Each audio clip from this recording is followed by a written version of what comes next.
Today we're talking about side characters. Without a side to kick, they just start kicking. Because we always see the world from the perspective of the main character, it's easy to forget the importance of the side characters. However, sometimes a side character turns up and completely steals the show. Think the genie from Aladdin, not that one, Jack Sparrow, Alfred, and most characters played by Brad Pitt. Grazie.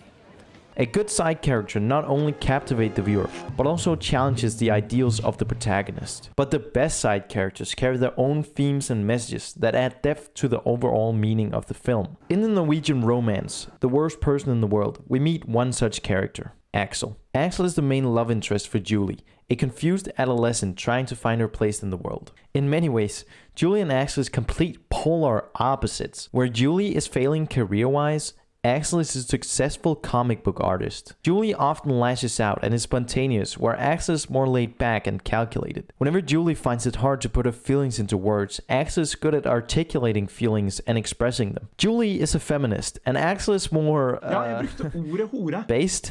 Axel directly challenges Julie to find out what she really wants to do in her life by bringing up the idea of starting a family together. This scares Julie, who sees her youthful freedom as her comfort. Before the relationship became serious, Axel pointed out that their age gap might become a problem, putting them in different places in their lives. This turns out to be true, as after Julie meets an undemanding guy her own age, she breaks up with Axel and we don't see him for a while. Later in the story, a pregnant Julie reappears in Axel's life after finding out he has cancer. From here, the love story turned tragedy fades into the background and takes a much more interesting existential tone through a dying Axel. All of this builds to one of the best scenes in the movie. Julie and Axel talk over a cup of coffee on a park bench. Axel tells that he spends his time in the hospital reliving a lot of the culture from his past, rewatching old movies he likes and listening to music that came out during his childhood. He does this because he feels alienated from the modern day world. Culture was physical when he grew up. You could hold a music plate, feel a DVD player, turn the pages of a comic book. With the internet, all this has gone out of fashion.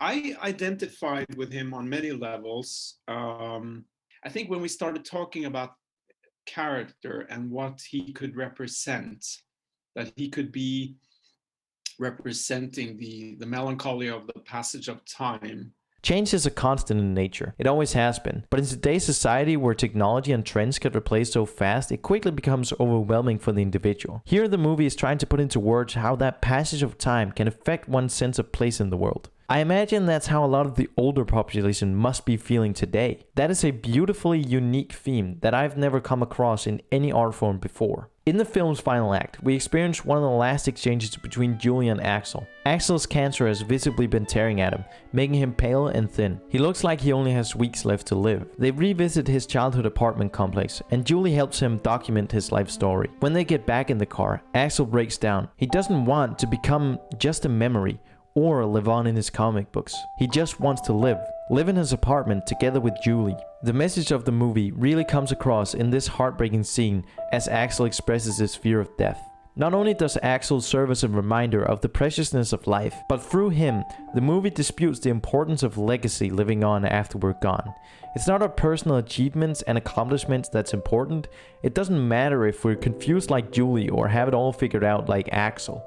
Ultimately, it's the relationship we build and impact over the course of our life that really defines us. And that's a beautiful message from a beautiful movie.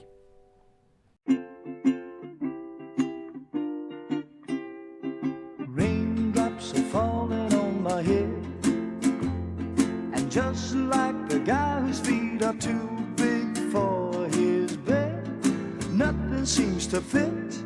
Those raindrops are falling on my head, they keep falling.